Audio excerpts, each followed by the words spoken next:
More members here than JLS. What's happening? How is everyone? Okay.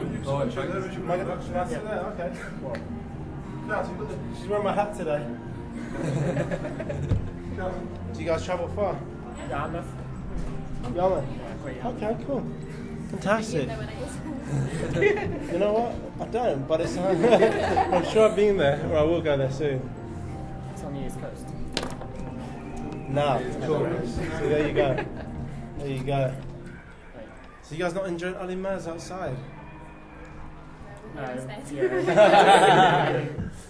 So good. Did being a young carer affect your life when it comes to your friends and family? Yeah, you know what? I think it affects everybody around you, you know.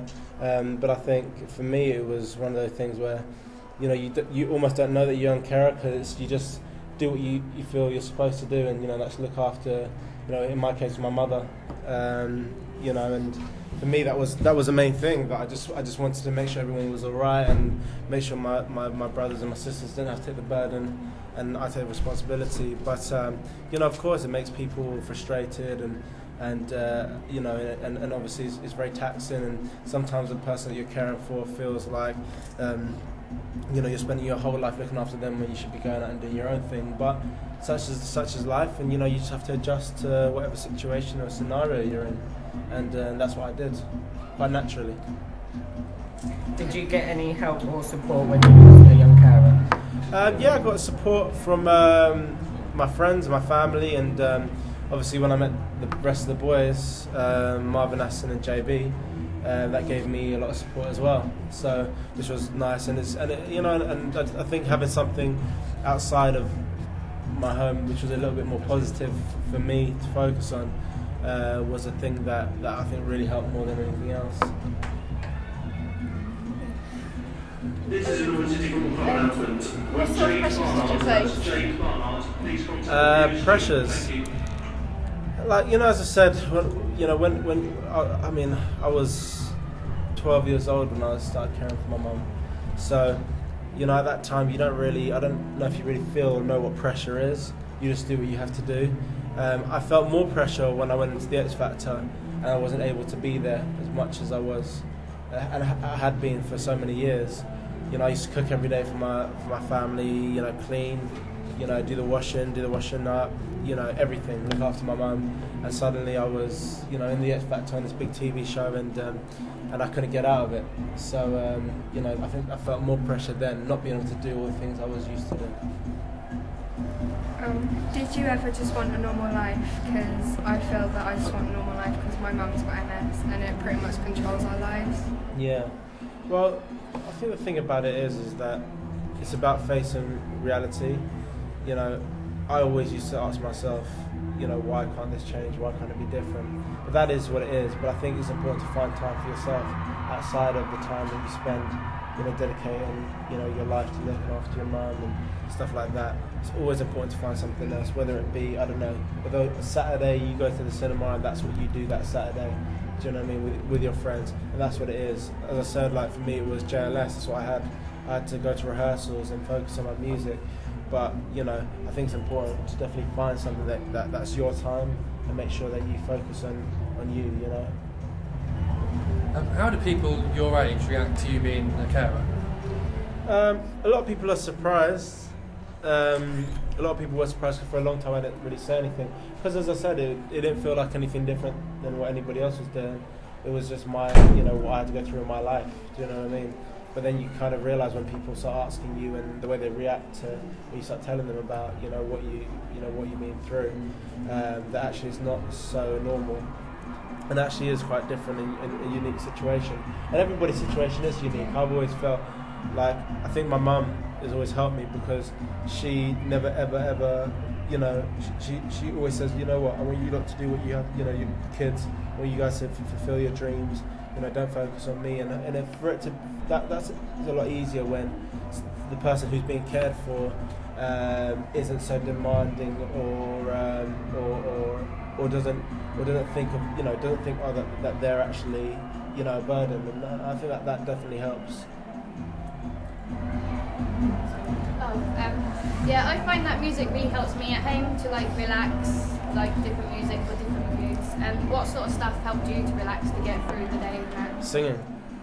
I sang from 4 o'clock in the morning to 12:30 at night, to the point where my neighbours were knocking on my door telling me to shut up.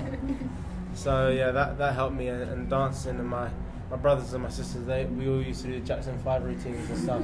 So like while we were sweeping, like, and cleaning up, we used to be singing and dancing at the same time and making the atmosphere just a lot more fun.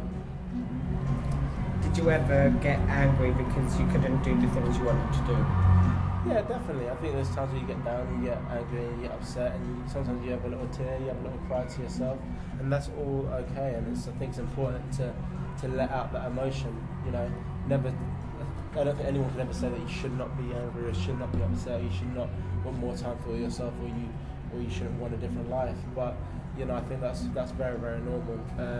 But at the end of it, just make sure you smile and, you know, get back up and go again and be like, you know what, I know what I'm doing here, I know what I want to do.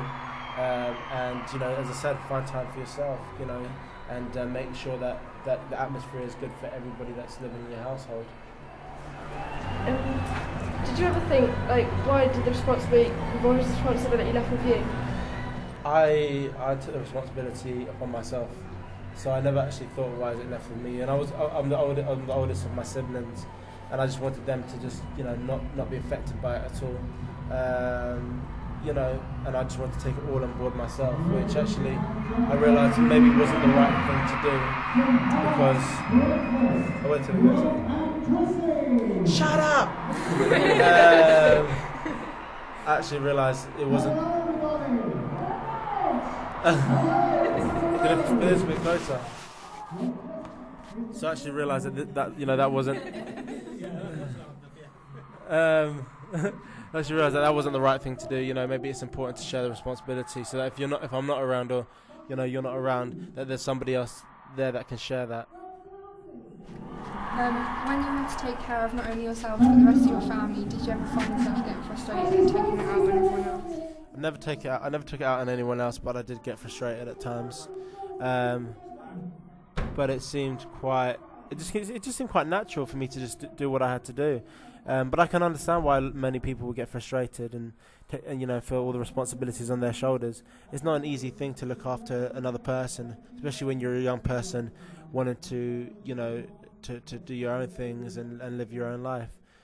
But I think it's just important, as I said, is to make sure you don't do it by yourself, and there is someone there, so that if you're not there, that can take the responsibility on for you. Our young carers groups have been cut. That helped all of us a lot going to these groups. What sort of stuff got you through each day? Was it just the music and singing? No, it wasn't just the music and singing. I would say it would be seeing my little sister smile all the time, and you know, and you know, help around the house and stuff. My brother. And you know, and having a good support network. I don't have a big family. My family's not the closest, but my immediate family is very close, and my friends also was very supportive for me. You know, coming around and helping me out. I think it's important to have help and support, and if you don't have that, try and reach out to have that. That's great. And who's going to see Ollie Murs?